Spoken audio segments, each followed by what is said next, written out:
اعوذ باللہ من الشیطان الرجیم بسم اللہ الرحمن الرحیم۔ معزز ناظرین، السلام علیکم ورحمۃ اللہ وبرکاتہ۔ آج ہم اس حوالے سے بات کریں گے کہ حضور نبی کریم صلی اللہ علیہ وآلہ وسلم کے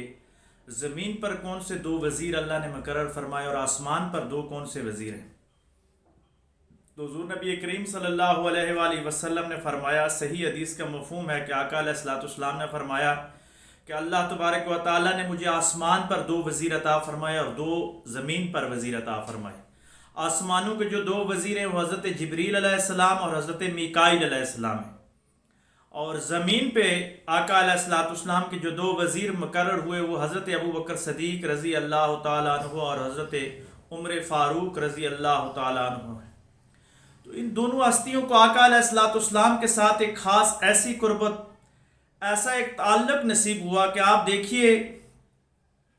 کہ زندگی بھر حضور علیہ الصلوۃ والسلام کے ساتھ جس وفا شاہری کا ثبوت دیا، جس طریقہ کے ساتھ آقا علیہ الصلوۃ والسلام کے ساتھ زندگی گزاری،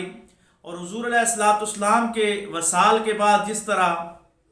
آپ کے نظام خلافت، نظام ریاست اور دینی مذہبی نظام کو سنبھالا اور ایک باقاعدہ اسلامی فلاحی ریاست کے قیام کے لیے اور اس اسلامی فلاحی ریاست کے پھیلاؤ کے لیے، اسلام کی اشاعت و ترویج کے لیے جس طرح خدمات پیش کی، تو اللہ تبارک و تعالیٰ نے ان کو آخرت میں بھی یہ اعزاز عطا فرمایا کہ دنیا سے چلے جانے کے بعد حضور نبی کریم صلی اللہ علیہ وآلہ وسلم کی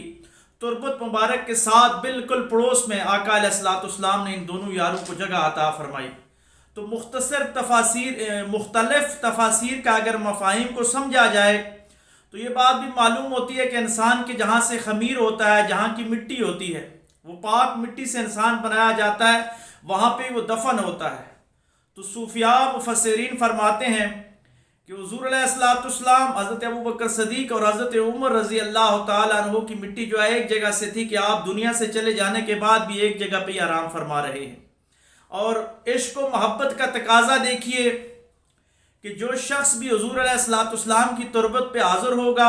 حضور علیہ الصلوۃ والسلام کی بارگاہ میں صلاۃ والسلام پیش کرے گا، آقا کی بارگاہ میں سلام پیش کرنے کے بعد فوراً وہ خلیفہ اول حضرت ابوبکر صدیق رضی اللہ تعالیٰ عنہ کی بارگاہ میں سلام پیش کرے گا، اور پھر اس کے بعد حضرت عمر رضی اللہ تعالیٰ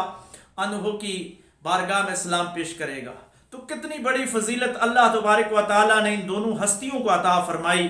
اللہ تبارک و تعالیٰ ہمیں حضور علیہ الصلوۃ والسلام کے جمیع اصحاب اور جمیع اہل بیت کے ساتھ اخلاص، للہیت کے ساتھ محبت اور عشق کرنے کی توفیق عطا فرمائے، اور ہمیں قیامت کے دن اہل بیت اور صحابہ کی محبت میں اٹھائے۔ اللہ تبارک و تعالیٰ ہم سب کا حامی و ناصر ہو۔ وآخر دعوانا ان الحمد للہ رب العالمین۔